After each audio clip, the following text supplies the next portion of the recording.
কিন্তু কথাও যে মানুষ শুনতে চায় এটা পৃথিবীতে আমি প্রথম শিখছি, প্রথম দেখছি ডক্টর জাকির নায়েকের কাছ থেকে। যে এত মানুষ কথা শুনে, ঘন্টার পর ঘন্টা কথা শুনে, শুধু কথা শুনবার জন্য আসে।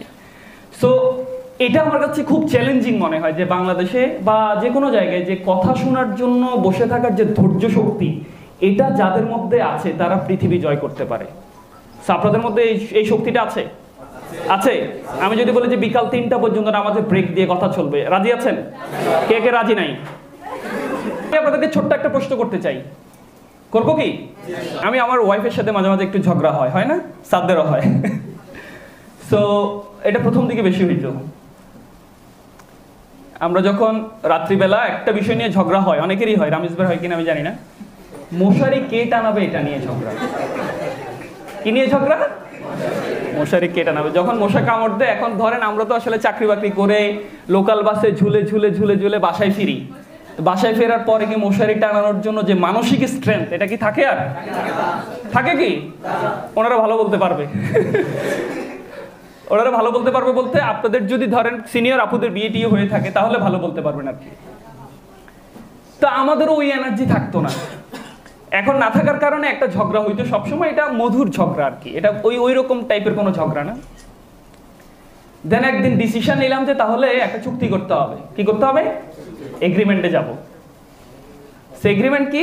এগ্রিমেন্টের প্রস্তাবটা আমি দিলাম যে মশারি টানানো নিয়ে যেহেতু ঝামেলা, সবসময় যেহেতু আপনিই টানান, আমি যেহেতু টানাই না, সো আমরা একটা চুক্তি করি।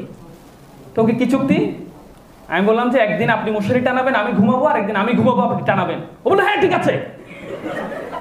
কি বললো? ঘটনা আসলে কি? ঘটনা হচ্ছে আমি একদিন ঘুমাবো, আপনি মশারি টানাবেন, আর একদিন আমি টানাবো, এই আপনি টানাবেন, আমি ঘুমাবো। তো উনি মনে করছে একটা মনে হয় ওনার পক্ষে গেছে। সো এই জন্য আমরা চট করে হাত তুলে ফেলা যাবে না যে কি জিজ্ঞেস করছি বা কি বলে দিই আর কি। সাদা কিসের কালার? সাদা কিসের কালার? শান্তির কালার, বা অথবা মঙ্গলের কালার, অথবা হচ্ছে ভালো কিছুর কালার, অথবা হচ্ছে ফুরফুরে থাকার কালার, তাই না? সো আপনারা কি সবাই সকালে খাইছেন? তাহলে কি ঠিকঠাক আছেন? খাওয়ার কি আছে? হ্যাঁ, আকর্ষণীয় খাবার না? তাহলে সবাই খাবার খাওয়ার জন্য আসছেন, আমার কথা শুনতে আসেন নাই। ঘটনা কি এরকম? ওকে, আমাদের স্যার আছেন। আমি আমি আমি কক্সবাজার পলিটেকনিকে আমার জীবনের প্রথম আসা, এবং এই আসার সুযোগটা করে দেওয়ার জন্য আমি আমার সম্মানিত স্যারকে অনেক অনেক ধন্যবাদ জানাচ্ছি। স্যারের জন্য একটা জোরে করতালি চাই। এবং আমি চাইবো যে কক্সবাজার পলিটেকনিকে যত প্রোগ্রাম শুক্র শনিবারে হবে আমি আসবো ইনশাআল্লাহ। তবে আমাকে একটু আগে জানাইতে হবে, এতটুকুই, আর কোনো কন্ডিশন নাই। শুধু একটু আগে জানাইলে আমি চলে আসার জন্য চেষ্টা করব। যেহেতু আপনারা কোথায় আছেন? কি লাভ আসলে এখানে? সমুদ্রে গোসল করা যাবে। সো নরমালি যদি অনেক জায়গা থেকে ইনভিটেশন আসে, বাট সব জায়গায় যাওয়ার জন্য যে একটা লোভ থাকা, যে কক্সবাজার বললে আলাদা একটা ফিলিংস, তাই না? সমুদ্রের ছবি তোলা যাবে, ওই ছবিগুলো পোস্ট করা যাবে। সো এটা তো ধরেন আমাকে কেউ যদি বলে যে ভাই ফেনী পলিটেকনিকে আসেন, তো ওখানে গিয়ে আমি কিসের সাথে ছবি তুলবো? এই জন্য আপনারা দাওয়াত দিলে আমি চলে আসবো ইনশাআল্লাহ। তো আমরা যারা ক্ষুধার্ত আছি, আমরা আগামী কিছু সময় একটু, হ্যাঁ, আমার মনে হয় যে ফোনে ছবি তুলেন, ওকে, নো প্রবলেম। আমি আছি আপনাদের সাথে 12টা পর্যন্ত ইনশাআল্লাহ। বাট আমি অল্প কিছু সময় কথা বলবো আপনাদের সাথে। কথাগুলা নিশ্চয়ই আপনারা কথা শোনার জন্য আসছে, রাইট? তো পৃথিবীতে কিছু মানুষ আছে খুব বোকা, যারা হচ্ছে কেউ কথা বলবে আর তার কথা শুনবে। আপনারা কি বোকা মানুষ?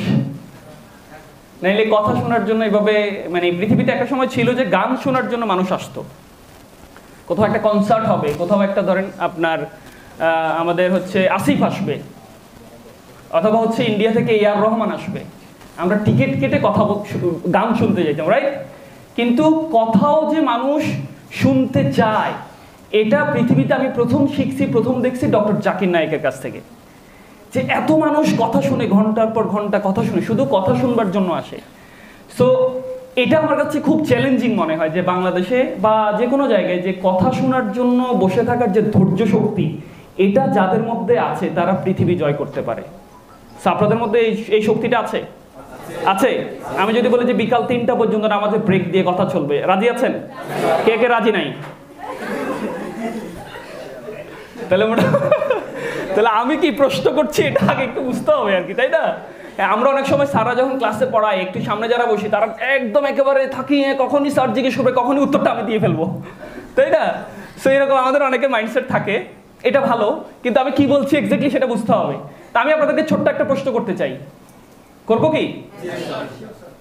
লাইভ হচ্ছে? লাইভ হচ্ছে না? ওকে, আমি আমার ওয়াইফের সাথে মাঝে মাঝে একটু ঝগড়া হয় না? সাদদেরও হয়। সো এটা প্রথম দিকে বেশি হইতো। আমরা যখন রাত্রিবেলা একটা বিষয় নিয়ে ঝগড়া হয়, অনেকেরই হয়, রামিজ ভাই হয় কিনা আমি জানি না, মশারি কে টানাবে এটা নিয়ে ঝগড়া। কি নিয়ে ঝগড়া? মশারি কে টানাবে। যখন মশা কামড় দেয়, এখন ধরেন আমরা তো আসলে চাকরি বাকরি করে লোকাল বাসে ঝুলে ঝুলে ঝুলে ঝুলে বাসায় ফিরি, বাসায় ফেরার পরে কি মশারি টানানোর জন্য যে মানসিক স্ট্রেংথ এটা কি থাকে? আর থাকে কি? ওনারা ভালো বলতে পারবে। ওনারা ভালো বলতে পারবে বলতে আপনাদের যদি ধরেন সিনিয়র আপুদের বিয়ে টিয়ে হয়ে থাকে তাহলে ভালো বলতে পারবেন আর কি। তো আমাদেরও ওই এনার্জি থাকতো না, এখন না থাকার কারণে একটা ঝগড়া হইতো সবসময়, এটা মধুর ঝগড়া আর কি, এটা ওই রকম টাইপের কোনো ঝগড়া না। দেন একদিন ডিসিশন নিলাম যে তাহলে একটা চুক্তি করতে হবে। কি করতে হবে? এগ্রিমেন্টে যাব। সে এগ্রিমেন্ট কি? এগ্রিমেন্টের প্রস্তাবটা আমি দিলাম যে মশারি টানানো নিয়ে যেহেতু ঝামেলা, সবসময় যেহেতু আপনিই টানান, আমি যেহেতু টানাই না, সো আমরা একটা চুক্তি করি। তো ওকে কি চুক্তি? আমি বললাম যে একদিন আপনি মশারি টানাবেন, আমি ঘুমাবো, আর একদিন আমি ঘুমাবো, আপনি টানাবেন। ও বললো হ্যাঁ ঠিক আছে। কি বললো? ঘটনা আসলে কি? ঘটনা হচ্ছে আমি একদিন ঘুমাবো, আপনি মশারি টানাবেন, আর একদিন আমি টানাবো, আপনি টানাবেন, আমি ঘুমাবো। তো উনি মনে করছে একটা মনে হয় ওনার পক্ষে গেছে। সো এই জন্য আমরা চট করে হাত তুলে ফেলা যাবে না যে কি জিজ্ঞেস করছি বা কি বলে দিই আর কি। তো আমি এখন ছোট্ট প্রশ্নটা করি, করবো কি? এটা কিন্তু আমি সব জায়গায় করি, আমি টেস্ট কেস চালাই যে ঠিকঠাক আমাদের আইকিউ কাজ করে কিনা। আমি কি করব? সত্যি করব? সত্যি শুনতে চান? এটা যদি পারেন তাহলে আপনাকে আমি কোল্ড ড্রিঙ্কস খাওয়াবো, মজু খাওয়াবো, অন্য কিছু না, কোক টোক না। আর যদি না পারেন আপনারা আমাকে কি খাওয়াবেন? কি খাওয়াবেন? স্যার তো একটু আগে লাল চা খাওয়াচ্ছে, অনেক চমৎকার লাল চা। স্যার আপনারা কি খাওয়াবেন? ওকে, আমি কি প্রশ্নটা করবো? আমি কি 3, 2, 1 বলবো? আমার ভিডিও দেখেন কে কে? তাহলে তো আপনারা পেয়ে যাবেন অনেকে, তাহলে তো সমস্যা। আচ্ছা তারপরেও করি, হ্যাঁ? 3, 2, 1 বলবো? হাত তুলতে হবে, দেন উত্তর দিতে হবে। ওকে, 3, 2, 1 থাকবা দিয়ে দিই। করবো? ভাই কেউ একজন গান একটা ভালো গাইলে বলে না ওয়ান মোর, তারপর বলবেন না করেন ভাই করেন, বলেন না কেন? আমি কি করব? ওকে, তাহলে জোরে বলতে হবে। হ্যাঁ, আমি কি আসলে করব? করি। হ্যাঁ, 3, 2, 1 1 কেজি সমান কত কিলোগ্রাম? ওকে স্যার, সবাই উত্তর দিয়েছে 1 কেজি সমান 1000 কিলোগ্রাম। আপনারা এখন সময়ও নিছেন, সময় কিন্তু নেওয়া যাবে না। ওকে ঠিক আছে, হাত নামান। আমি আমার উত্তর পেয়ে গেছি। আমি প্রশ্ন করেছি 1 কেজি সমান কত কিলোগ্রাম, আপনারা সবাই বলছেন 1000 কিলোগ্রাম।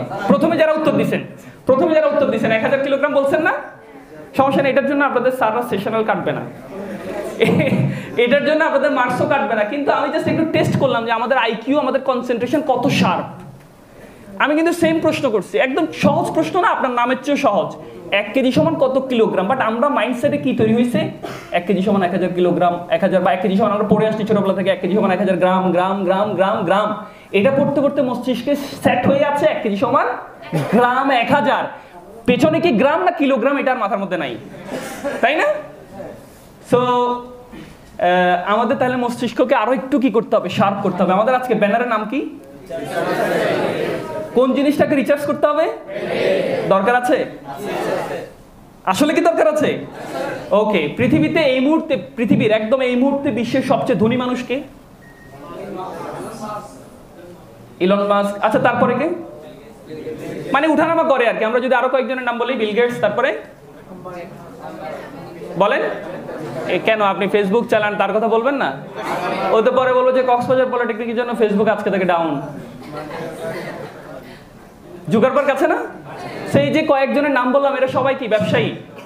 এরা সবাই কি বাংলা সাহিত্যের স্টুডেন্ট, ইংরেজি সাহিত্যের স্টুডেন্ট, কিসের স্টুডেন্ট, কিসের স্টুডেন্ট? তো পৃথিবীর এই মুহূর্তে যারা বিশ্বের নাম্বার 1 শ্রেষ্ঠ ধনীর তালিকায় আছে সবাই ইঞ্জিনিয়ার। আমি আপনি কি? আমরা কবে হব? পৃথিবীতে কোন দিন আমার নাম বলবে যে এরকম হাসান ভাই কোনো এক মঞ্চে বলবে যে বাংলা বিশ্বের 1 নাম্বার ধনী হচ্ছে কক্সবাজার পলিটেকনিকে সেই ইঞ্জিনিয়ার? কবে বলবে? কবে বলবে? আচ্ছা ওকে, আমি প্রশ্নটা করার কারণ আছে। বলেন তো জুকারবার্গ অথবা বিল গেটস অথবা ইলন মাস্ক যার কথা বলছে তার ব্রেইনের ওজন কত? কেউ বলতে পারবেন? এনিওয়ান? ব্রেইনের ওজন কত? ওজন কত? কত? কেউ পারবে না? ভাই আমি যতক্ষণ জিজ্ঞেস হয়েছে ততক্ষণ তো গুগল করলে অ্যান্সার দিয়ে দে। মামায় দিচ্ছে না? আমার এক ম্যাম আমাকে বলছিল যে মামু তোমার আর তোমার সফলতার মাঝখানে দূরত্ব একটা মামা। আমি চিন্তা করলাম ওই যে চাকরির জন্য যে মামা লাগে মনে হয় ওই মামা। পরে উনি বললো যে না গুগল মামা। আমি পরে বুঝতে পারলাম আসলে ম্যাডাম কেন ওই দিন আমাকে এই কথাটা বললো, আজকে আমি বুঝতে পারি। সো গুগলকে জিজ্ঞেস করলে আপনাকে উত্তর দিবে 1.3 থেকে 1.5 কেজির মধ্যে। সো আমি যদি অন অ্যাভারেজ বলি যে বিশ্বের মানুষের প্রত্যেকটা মানুষের মস্তিষ্কের ওজন কত? 1.5 কেজি। কত? জুকারবার্গের কয় কেজি? স্টিভ জবসের কয় কেজি? ইলন মাস্কের কয় কেজি? আব্দুর রহিমের কয় কেজি? রমিজউদ্দিনের কয় কেজি? হাসান মাহমুদের কয় কেজি? তো পৃথিবীর 1 নম্বর ধনী কেন না তারা? কেন কেন না বলেন? কেন না মানে আমি আপনি কেন না? আচ্ছা আমি যদি বলি যে ওই যে জুকারবার্গের পা কয়টা, হাত কয়টা, চোখ কয়টা, আমার কয়টা, ঢাকা পলিটেকনিকের ওদের কয়টা, চট্টগ্রাম পলিটেকনিকের ওদের কয়টা, তাহলে আমি কেন না? মানে আমার নাম কেন বিশ্বে কেউ কোনোদিন মঞ্চে বলে না? কেন বলে না? কেন বলে না? মানে আমাদেরকে নিয়ে কেন বলা হয় না? কেন হয়? কারণ আমরা আমাদের ব্রেইনকে টিকটকের মধ্যে রাখি। কিসের মধ্যে রাখি? কক্সবাজারের সমুদ্র সৈকতের মধ্যে রাখি, বাদাম খাওয়ার মধ্যে রাখি, তাই না? পার্কের মধ্যে রাখি, মোবাইলের মধ্যে রাখি। এই জন্যই আমাদেরকে নিয়ে কোনো গল্প তৈরি হয় না, আমাদেরকে নিয়ে কেউ কখনো কোনো কথা বলে না। বাট বিশ্বে 1966 সাল থেকে 1966 টু 1976 মতান্তরে 1977 এই 11 বছর বা 1 ডিকেড অথবা 12 বছর বিশ্বের একটা দেশ সমস্ত পড়াশোনা বন্ধ করে দিছে। সব পড়াশোনা বন্ধ করে দিছে, বল স্টপ ফর্মাল এডুকেশন বন্ধ করে দিয়ে কারিগরি শিক্ষা চালু করছে। কোন দেশ? কার কথা বলছি আমি? চীন। ওই সময় যে একজন লিডার ছিল মাও সেতুং, আপনার নাম শুনছেন? মাও সেতুং কালচারাল একটা রেভলিউশন ছিল, ওই রেভলিউশনের কারণে সমস্ত ফর্মাল এডুকেশন বন্ধ করে দিয়ে একটা শিক্ষা ব্যবস্থাকে গুরুত্ব দিচ্ছে, সেটা হচ্ছে কারিগরি শিক্ষা ব্যবস্থা। সো ওই 12 বছর পরে 77 সালে প্রথম হচ্ছে তারা ইউনিভার্সিটি কলেজ স্কুলে আবার ভর্তি কার্যক্রম শুরু করছে। তাহলে আজকে আমরা চীনকে নিয়ে কি বলি? বিশ্বের অর্থনৈতিক দেশ থেকে একদম অর্থনীতির দিক থেকে পুরো পৃথিবীকে শাসন করছে কারা? চীন। চীন গেছেন জান না? আমার হয়তো স্যাররা অনেকে গেছেন, আমি চীন গিয়েছি। সো চীন সম্পর্কে আমরা সবসময় মুভি দেখি হচ্ছে তারা ড্রাগন ফল টল চা বন জঙ্গলে বসবাস করে, তাই না? তাই না? আমরা মুভিতে তাই দেখি, বাস্তবে কিন্তু এরকম না। তাদের সুউচ্চ দালান, তাদের যদি আপনি ইনফ্রাস্ট্রাকচার দেখেন, পৃথিবীতে এরকম এত এত চেঞ্জ, আপনার সিভিলাইজেশন পৃথিবীর আর কোনো দেশে হয় নাই, চীনে হয়েছে। সো কারণ কি? ওই যে 12 বছরের একটা কঠিন ডিসিশন, সমস্ত এডুকেশন সিস্টেম বন্ধ, ফর্মাল এডুকেশন ছিল শুধুমাত্র টেকনিক্যাল এডুকেশন। সো আমাদের দেশে এই মুহূর্তে সরকারি পলিটেকনিক সংখ্যা কতটি? সম্ভবত 56টি। আমি আস্তে আস্তে গুগল করলাম, আর হয়তো 2-1টাতে এখনো সরকারিতে আমাদের যেটা 49 থেকে 50, ওই যে রাজশাহী সার্ভে ইনস্টিটিউট, হ্যাঁ সার্ভে ইনস্টিটিউট প্লাস মেরিন সবকিছু মিলে 56টি। এর মধ্যে সিট সংখ্যা আছে কত জানেন আপনারা? 43,300টি। বেসরকারি পলিটেকনিকের সংখ্যা হচ্ছে 384টি, পলিটেকনিক, ইনস্টিটিউট, সার্ভে, নার্সিং সবকিছু মিলে। এর মধ্যে হচ্ছে 56,200টি সিট আছে। তাহলে টোটাল যোগ করলে কত হয়? 99,500টি সিট প্রতি বছর। কিন্তু বাংলাদেশে অন এভারেজ আমি যদি বলি স্টুডেন্ট সংখ্যা কত, তাহলে 35-36 এরকম লাখ। তাহলে এর মধ্যে পলিটেকনিকে পড়াশোনা করি আমরা মাত্র 1 লাখ। সো এই 1 লাখের মধ্যে আবার সরকারিতে পড়ি অনলি 43,000। প্রত্যেক বছরে আমরা বের হই নিয়ার অ্যাবাউট 30 to 40,000 স্টুডেন্ট আমরা প্রত্যেক বছরে বের হই। আর বেসরকারি বা ফর্মাল এডুকেশন থেকে বের হয় 25 লাখের মতো। তাহলে এত স্টুডেন্ট বের হচ্ছে, এত টেকনিক্যাল এডুকেশন হচ্ছে, ফর্মাল এডুকেশন হচ্ছে, ইউনিভার্সিটি হচ্ছে, সব কিছু হচ্ছে, বের হওয়ার পরে সবাই কি করে? আপনার চাকরির বাজার তো সীমিত, রাইট? আপনার গভর্নমেন্ট চাকরি, আপনি কর্পোরেট চাকরি বলেন, আপনি যাই বলেন, বাজার তো সীমিত, কিন্তু স্টুডেন্ট বের হচ্ছে অনেক বেশি। তাহলে এটা যেন, এটাকে বলা হচ্ছে আপনার, আমরা বলি যে মুদ্রাস্ফীতি বলি, মানে বাজারে টাকা যা দরকার তার চেয়ে বেশি হয়ে গেলে বলি মুদ্রাস্ফীতি হয়, তখন টাকার অবমূল্যায়ন হয়। ঠিক সেম অতিরিক্ত ব্রেইন, যে পরিমাণ ব্রেইন বাজারে দরকার তার চেয়ে বেশি যদি ব্রেইন বাজারে বের হয়, ব্রেইনের কি হবে? অবমূল্যায়ন হবে না? ডিগ্রির অবমূল্যায়ন হবে। এই জন্য আমি চাইলেও চায়ের দোকান দিতে পারি না, পারি কি? আমি চাইলেও রিক্সা চালাতে পারি না, পারি কি? কারণ আমি বিশ্ববিদ্যালয়ে পড়ি না। আল্লাহ, কি বলেন, বাংলাদেশে একটা বিশ্ববিদ্যালয়ে পড়ছি, আমি কি রিক্সা চালাই? এটা কি সম্ভব নাকি?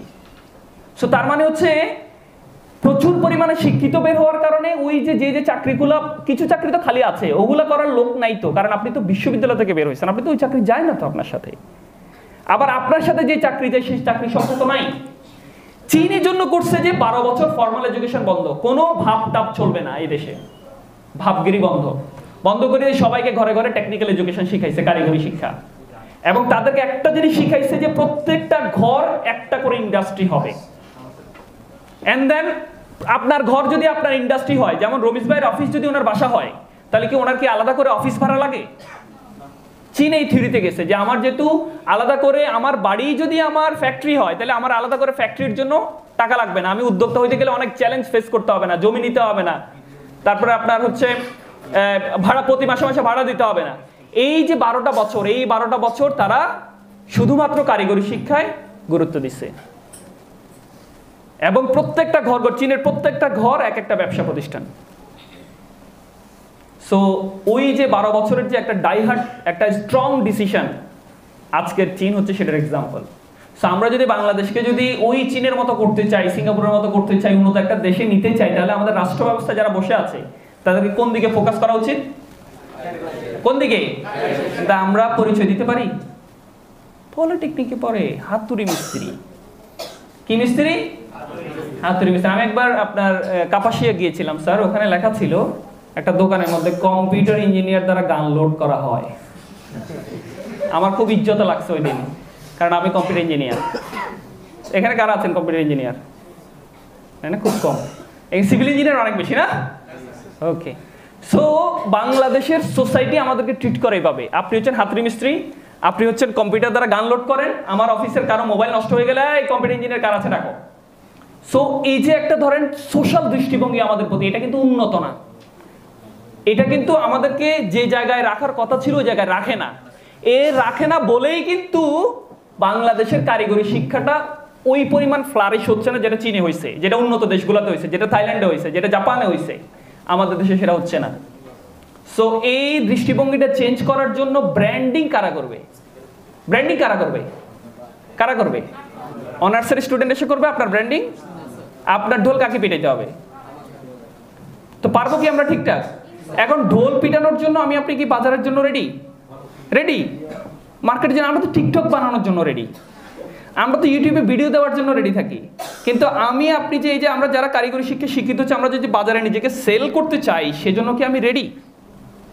আমি রেডি না। তো আমার ব্রেইন রেডি না, আমি রেডি না। আমার মধ্যে কোনো সফট স্কিল নাই, আমার মধ্যে কোনো হার্ড স্কিল নাই। আমি সিভিলে পড়ি, আমি অটোকেড জানি না। আমি ইলেকট্রিক্যালে পড়ি, আমি পিএলসি জানি না। চিন্তা করেন, আমি তো পলিটেকনিক কলেজে যাচ্ছি, এটাই তো অনেক, এত কিছু জানতে হবে কেন? সো জানি না। এই না জানার কারণে আমরা ঠিকঠাক বাজারে আমাদেরকে সেল করতে পারি না। এটা করতে না পারার কারণেই ধরেন আমি কম্পিউটার ইঞ্জিনিয়ার, আমি কিন্তু অনেক কোডিং জানি, অনেক কিছু জানি, কিন্তু সেল করতে না পারার কারণে মানুষ বলে যে এর হচ্ছে হাতুড়ি মিস্ত্রি। কি বলে? তা আমরা আমাদের নিজেদেরকে যদি ঠিকঠাক ব্র্যান্ডিং করতে না শিখি, না জানি, তাহলে ওই যে চীনের স্বপ্ন আপনি দেখেন, সেই বাংলাদেশ হবে না। তা আমরা সব জায়গায় কথা বলছি এখন বাংলাদেশে, যেখানে আমাদেরকে বলছে, আমরা বলার চেষ্টা করছি যে ট্রুলি যদি আমরা বাংলাদেশকে চেঞ্জ করতে চাই, তাহলে আমাদের কারিগরি শিক্ষায় ফোকাস দেওয়া উচিত কিনা? আপনারা কি আমার সাথে একমত? ওকে। সো আমরা তত্ত্বাবধায়ক সরকারের ডক্টর ইউনূসকে এই মেসেজটা পৌঁছে দিতে চাই। যেহেতু এখন নতুন বাংলাদেশ, নতুন করে যেহেতু সবাই চিন্তা ভাবনা করছে, আমরা বিলিভ করি যে ইয়েস, আমাদের এই যে একটা দৈন্যতা আছে, এই জায়গাটা চেঞ্জ হবে ইনশাআল্লাহ। ওকে। সো জুকারবার্গের যে ব্রেইনের ওজন, আমারও কিন্তু সেম, তারপরেও কিন্তু আমাদের সফলতার গল্পগুলো তৈরি হয় না। আমি বললাম কেন? কারণ আমরা আমাদের ব্রেইনকে ঠিকঠাক কাজে লাগাই না। একটা সুন্দর একটা গল্প আছে, মজার একটা গল্প আর কি, কৌতুক, যে আমেরিকাতে একবার ব্রেইনের একটা উৎসব হচ্ছিল। কিসের? ব্রেনের উৎসব। কত উৎসব হয় ব্রেনের উৎসব? পিঠা উৎসব হয় না ক্যাম্পাসে? হয় না স্যার? পিঠা উৎসব হয়, অনেক ধরনের উৎসব হয়, কিন্তু ব্রেনের উৎসব হচ্ছে। সো অনেকগুলো দেশের ব্রেইন, ধরেন সবার আগে আমেরিকার ব্রেইন ছিল, এটার দাম ছিল $5,000। তারপরে জাপানের ব্রেইন, ওইটার দাম হচ্ছে ধরেন $7,000। এরপর হচ্ছে ধরেন আপনার চীনের ব্রেইন, ওটার দাম হচ্ছে $10,000। এই করতে করতে করতে করতে একদম শেষে হচ্ছে বাংলাদেশের ব্রেইন। কোন দেশের? দাম হচ্ছে $50,000। বাংলাদেশের ব্রেনের দাম কত? এত বেশি কেন? কারণ এই ব্রেনটা আনইউজড। বাংলাদেশের ব্রেনটা কি ছিল? এটা গল্প শুনতে অনেক মজা লাগে না? বাংলাদেশের ব্রেনের দাম অনেক বেশি, অথচ আমেরিকার ব্রেনের দাম মাত্র $5,000। আমরা আমাদের ব্রেনকে কাজে লাগাই না। এই লাগাই না বলেই কিন্তু ওই যে বিশ্বমঞ্চে কৌতুক হয় আমাদেরকে নিয়ে, $50,000 এটা কোনো ব্যবহার হয়নি, এটাকে ঠিকঠাক ব্যবহার করা যাবে। বুঝতে পারছি? সো আমি আপনি চিন্তা করি না যে আল্লাহ আমাদেরকে এত বড় একটা নিয়ামত দিছে, যে আপনি হয়তো চিন্তা করেন যে ধরেন আজকে আমি আমার বন্ধুদেরকে নিয়ে একটা ভালো ট্রিট দিতে চাই, কিন্তু আমার মানিব্যাগ আমাকে অনুমতি দেয় না। মানিব্যাগ বলে যে না, ট্রিট দেওয়ার ওই টাকা তোর মানিব্যাগে নাই। কিন্তু আমি আপনি জানি না আমরা কত হাজার কোটি টাকা নিয়ে বসবাস করি। আমাদের যে ব্রেইন আছে, এই মস্তিষ্ক 1.5 কেজি যার ওজন, এটাকে আপনি যদি একদিন চার্জ করতে চান, একদিন চার্জ, আজকে আমরা নাম দিয়েছি রিচার্জ ইউর ব্রেইন, একদিন যদি চার্জ করতে চাই, কি পরিমাণ বিদ্যুৎ লাগবে জানেন কেউ? এনিওয়ান? জানেন না? কাপ্তাই গিয়েছেন কে কে? বাংলাদেশের একমাত্র জলবিদ্যুৎ কেন্দ্র কোথায় অবস্থিত? কত মেগাওয়াটের জলবিদ্যুৎ কেন্দ্র? 260 মেগাওয়াট। কত মেগাওয়াট? 260। বাংলাদেশের একমাত্র জলবিদ্যুৎ কেন্দ্র। পরীক্ষা যদি আসে কোথায় অবস্থিত? কাপ্তাই। এই কাপ্তাই জলবিদ্যুৎ কেন্দ্র একদিনে উৎপাদন করে 260 মেগাওয়াট। আর আমার আপনার ব্রেইনকে একদিন, একজন ব্যক্তির ব্রেইনকে সচল রাখার জন্য এরকম 3250টি পাওয়ার প্ল্যান্ট প্রয়োজন। কতটা?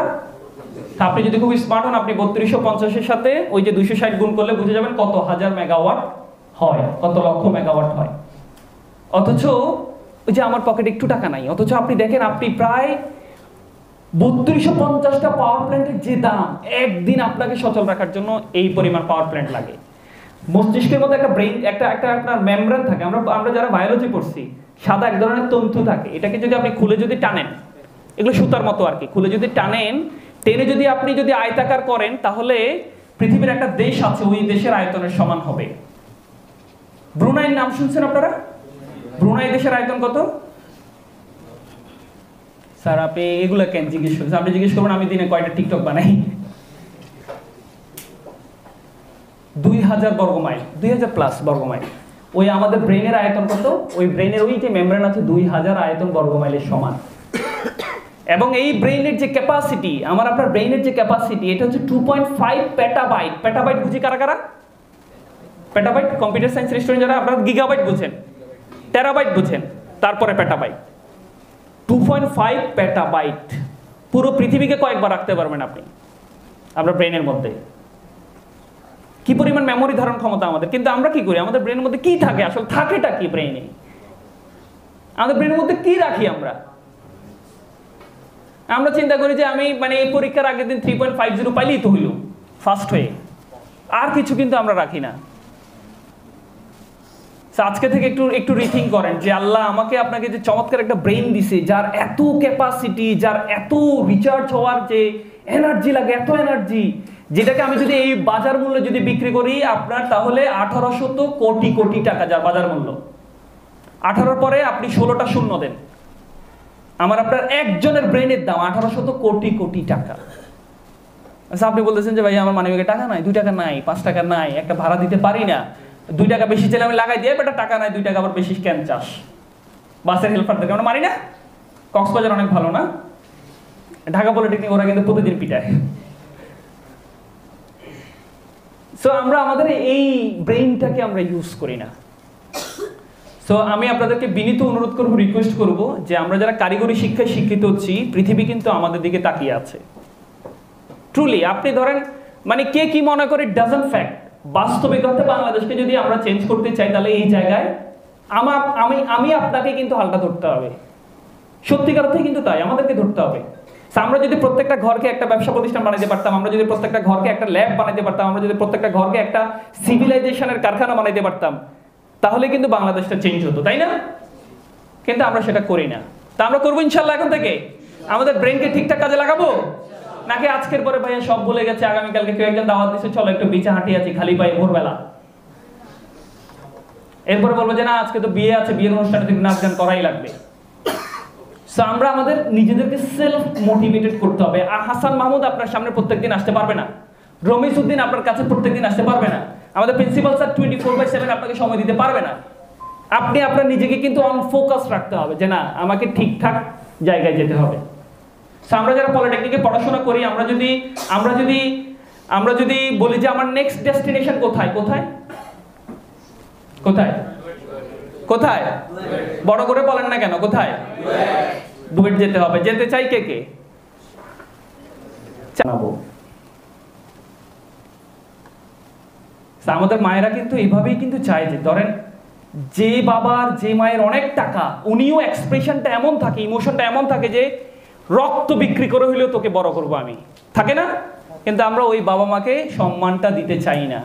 ওই যে স্বপ্নটা বাস্তবায়ন করে মায়ের সামনে গিয়ে বলতে চাই না যে মা তোমার সেই মাহমুদ আজকে তোমার সামনে দাঁড়িয়ে, বা তোমার সেই স্বপ্নটা আজকে আমি নিয়ে আসলাম তোমার জন্য, আমরা এটা চাই না। আমরা আচমকা ভালোবাসায় তস্তস হয়ে যাই, তাই না? সো ওই সময় যখন আমি চান্স পেলাম না, আমাকে এক বড় ভাই ফোন দিয়ে বলল যে মাহমুদ তুমি চান্স পাও নাই, ডোন্ট ওয়ারি, আগামীবার ইনশাআল্লাহ চান্স পাবা। আমরা হলে কি বলতো, এই বেটা গাধা, তোরে দিয়ে হয় না কিচ্ছু, তোরে দিয়ে হবে না, এটা বলে। কিন্তু আমাদের বস্ত্র বলে আমাদেরকে, কোনো একটা কাজ না বলে বেটা গাধা, তোরে দিয়ে কিচ্ছু হয় না। এটা বলার পরে আমার মধ্যে যা ছিল তা আরো ডাউন। কিন্তু কেউ একজন এসে যদি বলে যে পারবা, হবে আগামীবার, এটা বললে আমার ভেতরে একটা যে স্ফুলিঙ্গ তৈরি হয়, এটা আমাদের সিনিয়ররা বুঝে না, এটা আমাদের যারা আমাদের গার্ডিয়ান আছে তারা বুঝে না। তারা যদি একটু বলতো পাশে দাঁড়িয়ে তোকে দিয়ে সম্ভব, নেক্সট বার যা অসুবিধা পারবে ইনশাআল্লাহ, দেখাই দে, তাইলে কিন্তু ভিতরে একটা জিনিস কাজ করে। দেন উনি আমাকে নিয়ে গেল, এরপর আমি কঠিন পড়াশোনা দিলাম। প্রায় 4-5 মাস পরে আমার একটা স্মার্টফোন ছিল, ওই সময় খুবই লাক্সারি একটা ফোন ছিল, ফ্যাশনেবল একটা ফোন। ওই ফোনটা চুরি হয়ে গেছে আমার বালিশের নিচে রেখে, আমরা বন্ধুরা একসাথে গ্রুপ স্টাডি করতেছিলাম, এসে দেখি যে আমার ফোনটা নাই। আমি সাথে সাথে বলছি আলহামদুলিল্লাহ। আমার আপনার ফোন চুরি হলে নর্মালি কি আমরা যাই, জিডি করতে যাই, তাই না? কত কিছু করতে যাই, আমি একদম সাথে সাথে বলছি আলহামদুলিল্লাহ। কারণ আমি চিন্তা করে দেখছি যে এই ফোনটার কারণে আমার পড়াশোনা কিছু ডিস্টার্ব হচ্ছে। এন্ড দেন একটা ছোট্ট ফিচার ফোন, ছোট একটা ফিচার ফোন, ওই যেগুলো বাটন ফোন বলে, বাটন ফোন নিলাম শুধু আম্মুর সাথে কথা বলার জন্য, কোচিং এর বিভিন্ন পারপাসে কথা বলার জন্য। এন্ড দেন অনেক পড়লাম, আমি সব কোচিং এ ফার্স্ট হইতাম, শর্টেও ফার্স্ট হইতাম, লংয়েও ফার্স্ট হইতাম, অনেক পড়াশোনা করতাম। করে ফাইনালি যখন যেদিন ডুয়েটের রেজাল্ট দিবে, আসরের নামাজ পড়ার জন্য আমি মসজিদে ঢুকছি। তো নামাজের সম্ভবত দ্বিতীয় রাকাত বা থার্ড রাকাতে কেউ একজন দৌড়াই যাচ্ছে আর বলতেছে রেজাল্ট হইছে রে। তো ওই সময় নামাজে কি আর মন থাকে? থাকে। আমারও তো এই যে ভিতরে ধর ধর শুরু হয়ে গেছে। এরপর আমার এক বন্ধু গেছে, সে এখন একটা বিশ্ববিদ্যালয়ের শিক্ষক, আপনারা চিনেন ইসলামিক ইউনিভার্সিটি চিরগং, চিনেন না? ওখানকার শিক্ষক। সে গেছে শুরুতে, সে গিয়ে আমি তাকে ফোন দিলাম, কি অবস্থা ভাই? হ্যাঁ বলছে ভাই আমার হয়েছে চান্স। তাই বললাম আমার কি অবস্থা? এই সময় ফোনটা কেটে গেছে। বাংলাদেশে একসময় একটা অ্যাডভার্টাইজ ছিল, তাই না? আপনারা আমার স্বামী আপনাদের সবাইকে গরু ছাগল, এটা বলার পরে হচ্ছে বিজ্ঞাপনটা স্টপ। তো সবাই মনে করতো কি আপনারা সবাই কি গরু ছাগল। বাস্তব হচ্ছে আপনাদের সবাইকে আমার স্বামী গরু ছাগল দিচ্ছে, এরকম কিছু একটা বলতে চাইছিল আর কি। তো ঠিক ওই মুহূর্তে ফোনটা কেটে যাওয়ার পরে আমার অবস্থা কেমন কেমন অবস্থা, মানে আমি ধরেন আপনাকে ফোন দিয়ে বললাম যে দোস্ত তোর কি অবস্থা, দোস্ত বলছে আমার চান্স হয়েছে। আমার কি অবস্থা এটা বলার পরে ফোনটা কেটে গেছে। সো আমি বুঝে গেছি না আমার কি অবস্থা। আমি আবারও ফেইল ডিভিশন, খুব প্রচন্ড কান্না, অনেকেই তো দৌড়াচ্ছে। সো আমিও গেলাম, কিছুক্ষণ পরে ঠিক একদম ক্যাম্পাসের কাছাকাছি যাবো, এই সময় আমি আবার ফোন দিছি। ফোন দেওয়ার পর উনি ফোনটা ধরছে, ধরে বলতেছে মাহমুদ ভাই আপনারও হয়ে গেছে। তখন আমি একটা দৌড় দিলাম, দৌড় দিয়ে ক্যাম্পাসে গেলাম। ক্যাম্পাসে ঢুকতে আমাদের অনেকগুলো ফ্রেন্ড আপনাদের কক্সবাজারেরও ছিল, একদম মাটির সাথে গড়ায় কান্না করতেছে, চান্স পায় না এই জন্য। আমি অনেক কষ্টে ভিড় ঠেলে দেখলাম, নিচ থেকে দেখতেছি আর কি, 3 ইডিয়টসের মতো। দেখি যে না, নিচে নাই, উপরের দিকে প্রথম থেকে 6। সো চান্স পেলাম, অনেক খুশি। আম্মুকে ফোন দিলাম, খুশি বলতে কান্না, প্রচন্ড কান্না করতেছিলাম। আম্মুকে ফোন দিলাম, আম্মু বলতেছে অসুবিধা নাই, আমি তোমাকে আমার শরীরের শেষ রক্তবিন্দু দিয়ে হইলেও ইঞ্জিনিয়ার বানাবো, তুমি এবারও চান্স পাও নাই, অসুবিধা নাই। আমি আম্মুকে বলতেছি আমি চান্স পাইছি, উনি বিশ্বাস করতেছেন, উনি বলছে না যেহেতু আমার ছেলে কান্না করতেছে ইট মিন সে এবারও ফেল করছে। তখন আরেকটা বন্ধুকে ডাকলাম, মহসিন ভাইকে, আপনি চিনবেন রমেশ ভাই, মহসিন ভাইকে ডাকলাম, ডেকে বললাম যে একটু আম্মুর সাথে কথা বলেন। উনি কথা বলে বললো যে খালাম্মা কান্না করিয়েন না, হাসান ভাই চান্স পাইছে। সো ওই মহসিন ভাইয়ের আম্মু বিশ্বাস করতেছিল না উনি চান্স পাইছে, ওনার আম্মাকে আমি ফোন করে বলতে হয়েছে যে উনি চান্স পাইছে। সো আমরা এরকম একটা আমাদের জন্য স্বপ্নের ক্যাম্পাস কয়টা বাংলাদেশে, কয়টা ক্যাম্পাস আমার জন্য আপনার জন্য কয়টা? আপনাদের জন্য দক্ষিণে কি, দক্ষিণে কি, আর ক্যাম্পাস একটা, ওখানে হবে নাইলে কোথায় হবে? সমুদ্রে নিয়ে সবাইকে ফেলে দেওয়া হবে, ঠিক আছে? তাহলে আমরা গাজীপুরে যেতে চাই ইনশাল্লাহ।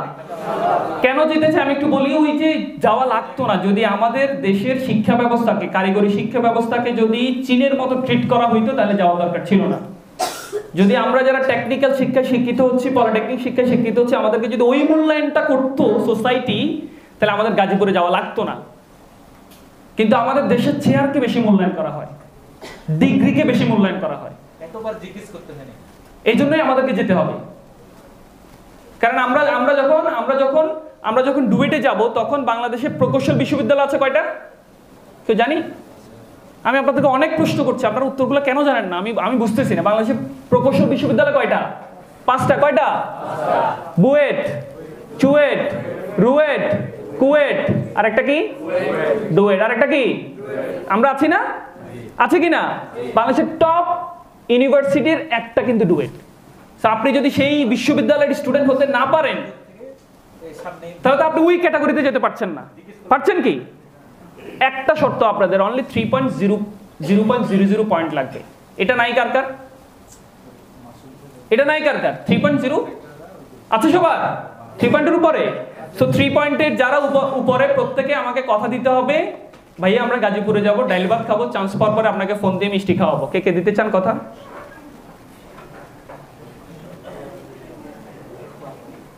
ওকে, স্যাররা দেখতেছে, উপরে আল্লাহ দেখতেছে নিশ্চয়ই, আমি তো দেখতেছি, আপনারাও দেখতেছেন।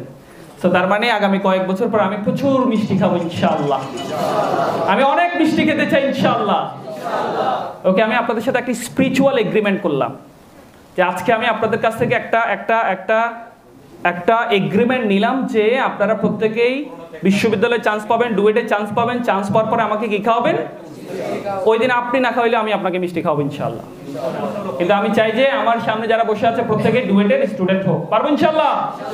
সত্যি পারবো? ওকে, ডুয়েটে যদি যেতে না পারেন তাহলে চায়না যাবেন। কোথায় যাবেন? জাপান যাবেন। কোথায় যাবেন? ইউএসএ যাবেন। পৃথিবীর সব দেশেই এখন আমরা যারা ডিপ্লোমা করছি তাদের জন্য হায়ার স্টাডি স্কলারশিপ অপরচুনিটিস গুলো আছে। সো এই সমস্ত অপরচুনিটিস, গ্লোবাল অপরচুনিটিস নিয়ে কাজ করে ইউথ অ্যান্ড গ্লোব। আপনারা নিশ্চয়ই ইউথ অ্যান্ড গ্লোবের সাথে অনেকে হয়তো কানেক্ট হয়েছেন, অনেকে কানেক্ট হচ্ছেন। সো ইউথ অ্যান্ড গ্লোব কাজ করবেই হচ্ছে পৃথিবীতে স্টুডেন্টদের জন্য, বাংলাদেশি স্টুডেন্টদের জন্য পৃথিবীর কোন কোন দেশে কোন অপরচুনিটিস আছে। আলহামদুলিল্লাহ, আল্লাহ আমাকে চীন সফর করিয়েছেন, রাশিয়া সফর করিয়েছেন। ওয়াইসি মুসলিম কান্ট্রির জন্য সবচেয়ে প্রেস্টিজিয়াস একটা সংগঠন হচ্ছে ওয়াইসি। ওয়াইসির যুব সম্মেলনে 2022 সালে বাংলাদেশ থেকে 2টা ছেলে চান্স পেয়েছে, তার মধ্যে আলহামদুলিল্লাহ আমি একজন ছিলাম। সো এই যে বড় বড় পৃথিবীতে সামিট হয়, এগুলো আমাদের স্টুডেন্টরা জানে না, সত্যিই জানে না। আমাকে অনেকেই প্রশ্ন করতে যে ভাই আপনি রাশিয়া যাচ্ছেন, আপনি কাজান যাচ্ছেন, আপনি টার্কি যাচ্ছেন, কিভাবে সম্ভব? আপনার বাবার অনেক টাকা। আমি বললাম আমার বাবার তো টাকা লাগেই না, বরঞ্চ যেই দেশ আমাকে ইনভাইট করো আমার বিমান চার্টার্ড বিমানে নিয়ে যায়। সো আমরা কি জানতাম? জানি আমরা আসলে এগুলো এত অপরচুনিটিস আছে, জানি না। সো এই জানার জন্য ইউথ অ্যান্ড গ্লোব কাজ করবে। ঠিক আজকের দিনে কয়টা সামিট হচ্ছে পৃথিবীতে, যেগুলো হচ্ছে ফুললি ফান্ডেড সামিট। ফুল ফান্ডেড সামিট, আপনাকে বিমান টিকিট দিয়ে আপনার বাসা থেকে নিয়ে যাবে। সেই সামিটগুলোতে গেলে, এই কনফারেন্সগুলোতে গেলে আমাদের মধ্যে একটা কনফিডেন্স গ্রো হয়, নিজেকে একটা গ্লোবাল সিটিজেন ভাবতে শুরু করি আমরা। আদারওয়াইজ আমি কক্সবাজার ছোট্ট একটা জেলা, তার কোনো একটা গ্রামের মিস্টার আব্দুর রহিম, এই দৃষ্টিভঙ্গি আপনার মধ্যে থাকবে। সো ইউথ অ্যান্ড গ্লোবে আপনারা যদি থাকেন, আপনারা এই অপরচুনিটিসগুলো জানতে পারবেন। খুব বেশি কিছু কাজ করতে হয় না আপনাকে। আমরা তো পড়াশোনা করি, রাইট? পড়াশোনার পাশাপাশি এক্সট্রা কারিকুলার অ্যাক্টিভিটিস করি কারা কারা? ধরেন আপনি ডিবেটিং করেন, আপনি কালচারাল ক্লাব করেন, আপনি হচ্ছে স্কাউট করেন, আপনি রেড ক্রস করেন, এরকম কেউ করি? ভলান্টারি কাজ খুব কম।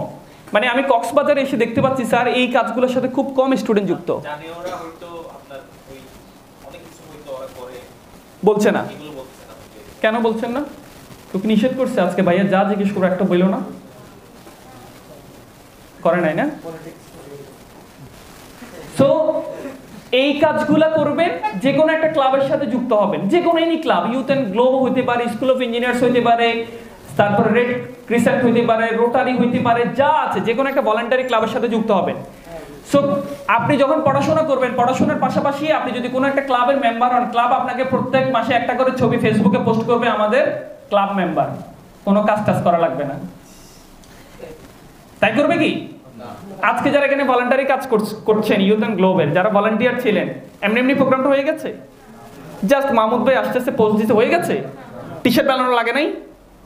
আপনার গেস্টদের সাথে কমিউনিকেট করা লাগে নাই? প্রিন্সিপাল স্যারের কাছে গিয়ে কনভিন্স করা লাগে নাই? রামিজ ভাইকে গিয়ে কনভিন্স করা লাগে নাই? তাহলে কি এই প্রোগ্রামটা যে টোটাল এত চমৎকার একটা আয়োজন হয়েছে, এটার জন্য ম্যানেজমেন্ট করা লাগে নাই? তাহলে আমার ম্যানেজমেন্ট স্কিল বাড়ছে না?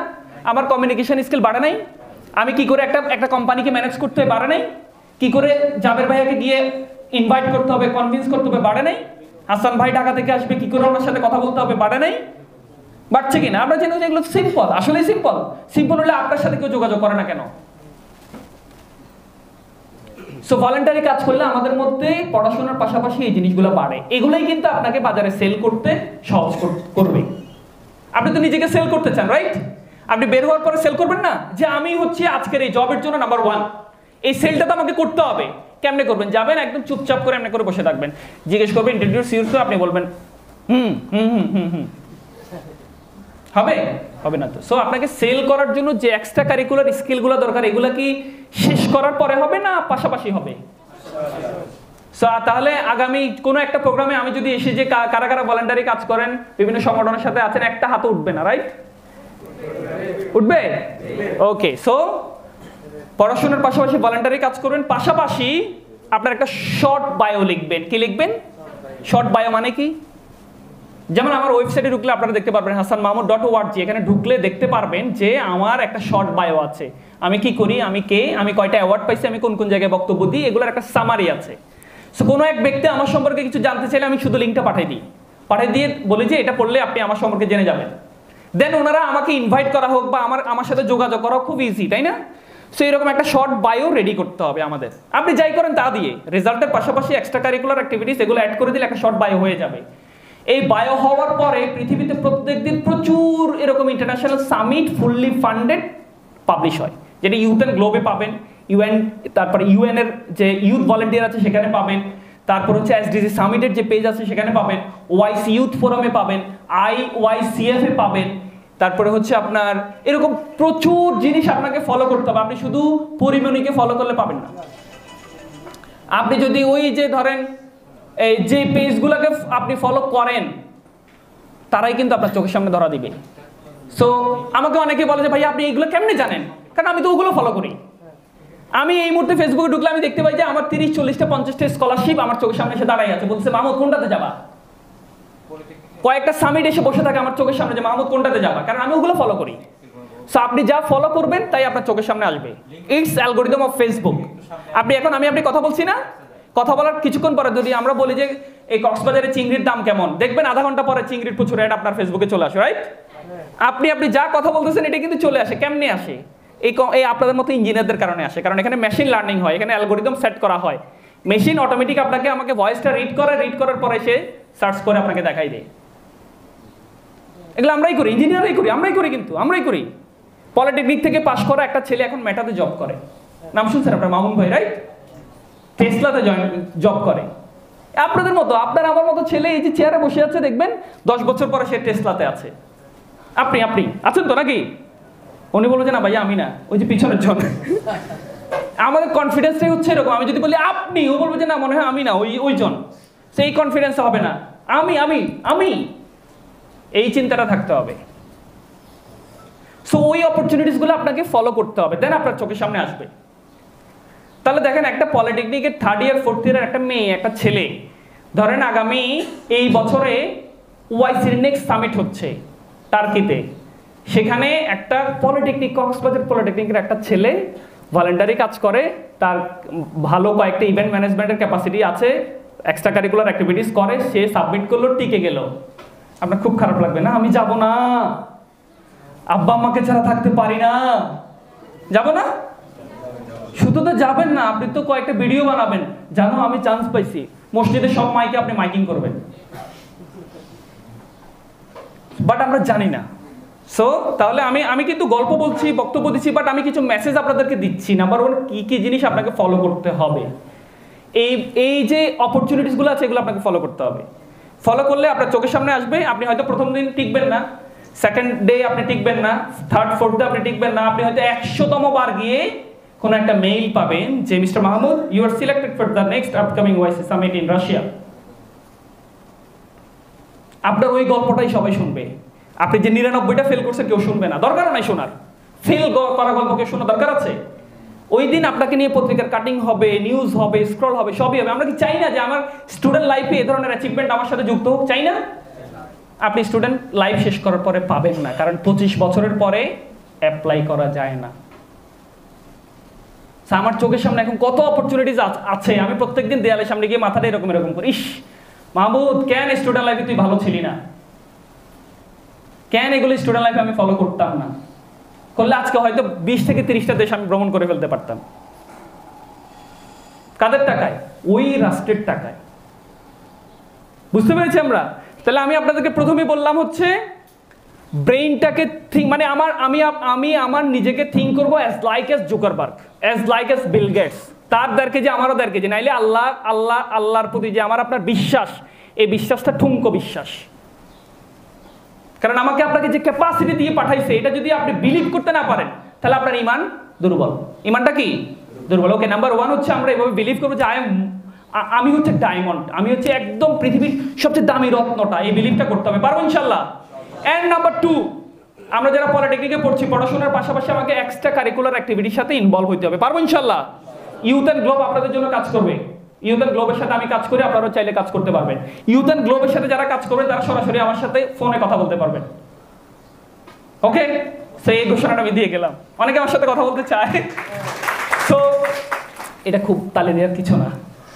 আচ্ছা, তারপরে হচ্ছে আপনি এক্সট্রা কারিকুলার করলেন, এন্ড দেন আপনি এমন কিছু জিনিস ফলো করবেন আপনার চোখের সামনে যেন ওগুলাই আসে।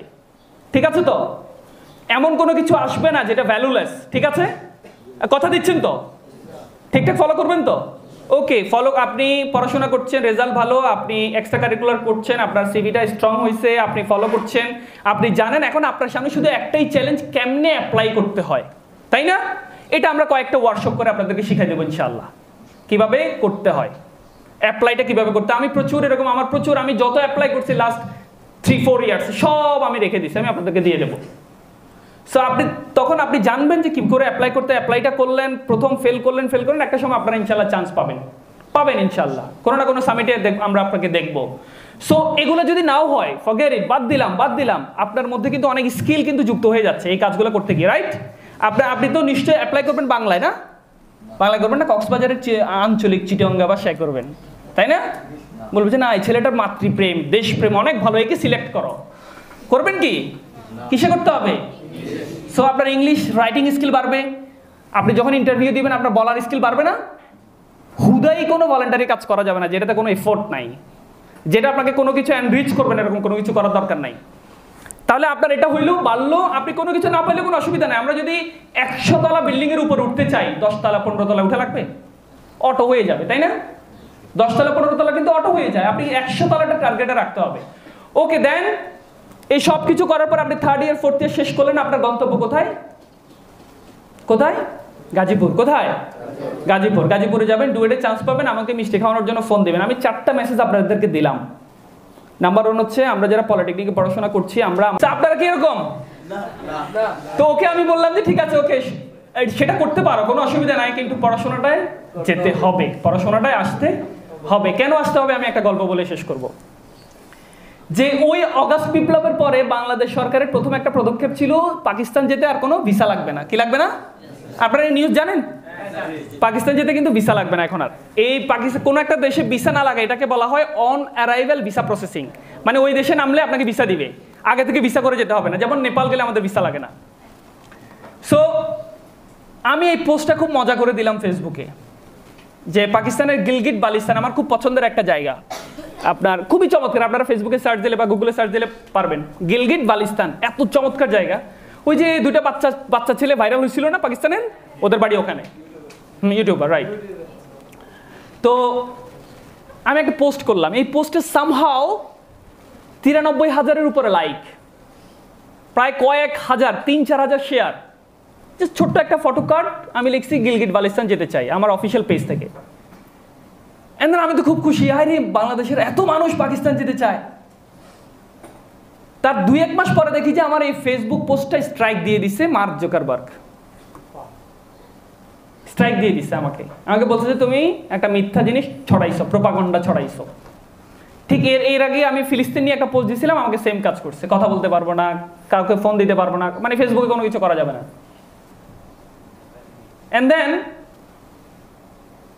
পোস্টটা ডিলিট করে দিল, ওরা রিমুভ করে দিল। আমি আর আমার ফলোয়ার ডাউন, একদম ডাউন হতেই আছে। আমাকে তো প্রচুর মানুষ ফলো করে আলহামদুলিল্লাহ, আপনাদের দোয়ায় 5.5 লাখ মানুষ ফলো করে, এখন কমে সেটা 5,30,000 হয়ে গেছে। এখনো সেই ওই যে পোস্টের ইফেক্টটা আছে। এন্ড দেন আমি খুব ভালো করে স্টাডি করলাম, কয়েকজন সাইবার এক্সপার্ট যারা আছে, যারা এগুলো নিয়ে কাজ করে, ওদেরকে বললাম। বলার পরে ওরা একজন ভালো করে নিউজ বের করে দেখলো যে ওই যে মলম বিক্রেতা একজন আছে না পাশের দেশের, আছে না ময়ূখ, এই রঞ্জনের যে টিভি রিপাবলিক বাংলা, এটাকে ফলস নিউজ হিসেবে স্ট্রাইক দিছে। তো পৃথিবীতে যারাই এই নিউজটা শেয়ার করছে প্রত্যেকে আমার মতো স্ট্রাইক খাইছে, বুঝছেন? তো স্ট্রাইক খাওয়ার পরে আমার ফেসবুকের অবস্থা খুবই খারাপ, এখনো খারাপ, স্টিল নাও খারাপ। এখন পাকিস্তানের প্রসঙ্গটা আমি কেন বললাম, এই পাকিস্তান নিয়ে পোস্ট দেওয়ার কারণে এটা হয়েছে, সেজন্য আমি বলতেছি। এই পাকিস্তানে 2টা বন্ধু ছিল, 2 বন্ধু, খুবই ভালো ফ্রেন্ড। আর থাকে না আপনাদের পাশের বন্ধু, কিন্তু সারাক্ষণ একজন আরেকজনকে শুধু গুঁতো মারেন, হ্যাঁ বেটা এটা করিস না, এটা করিস না, এটা করিস না, তোর এটা দিয়ে হবে না, ওইটা হবে না, বলি না। আমরা খুব ক্লোজ ফ্রেন্ডকে কিন্তু মাঝে মাঝে টিটকারিও করি, তাই না? হ্যাঁ। তো ওই 2 বন্ধুর একজনকে মারাত্মক আপনার খোঁচা মারে। এখন এক বন্ধু যে সে একটু বেশি সহজ সরল, একটু বিনয়ী, একটু চুপচাপ থাকে, ও খোঁচা মারে, ও সয়ে যায়। তো এভাবে প্রত্যেক দিনই মারে।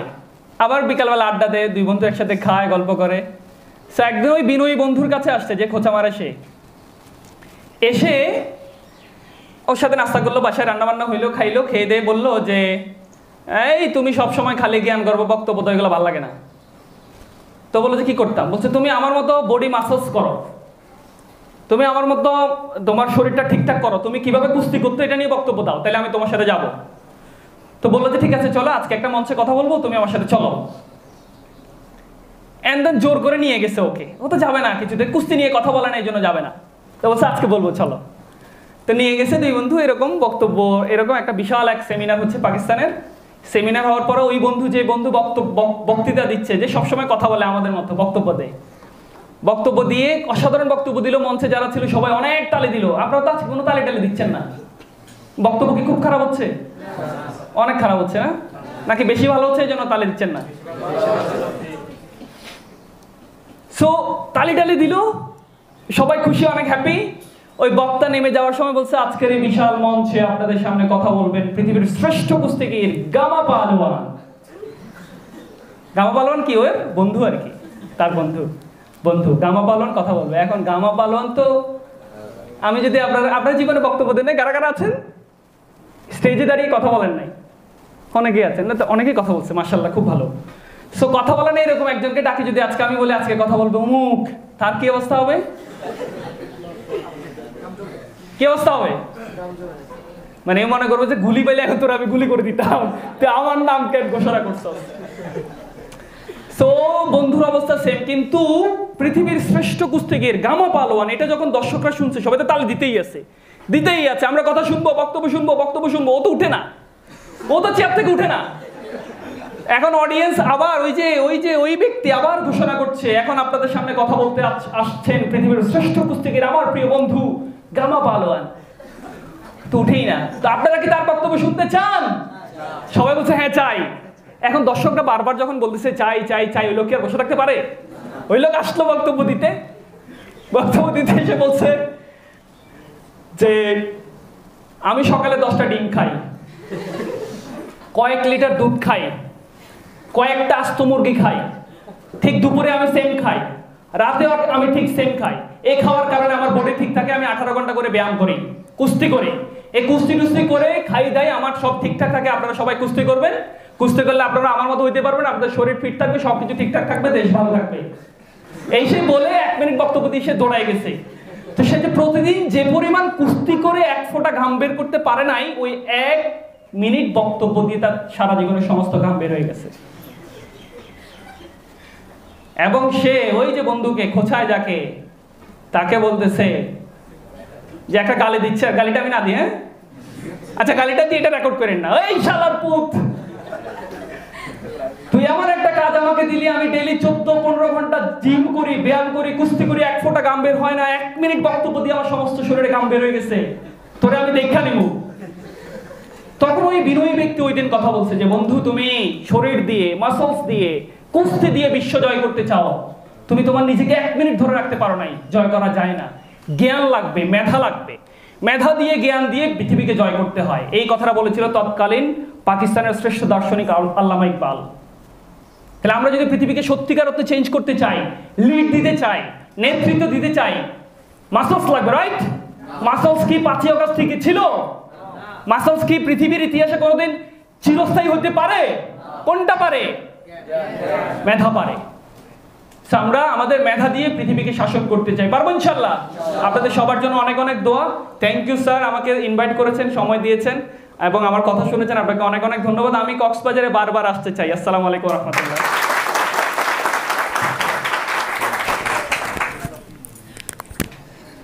স্যারকে অসংখ্য ধন্যবাদ। এত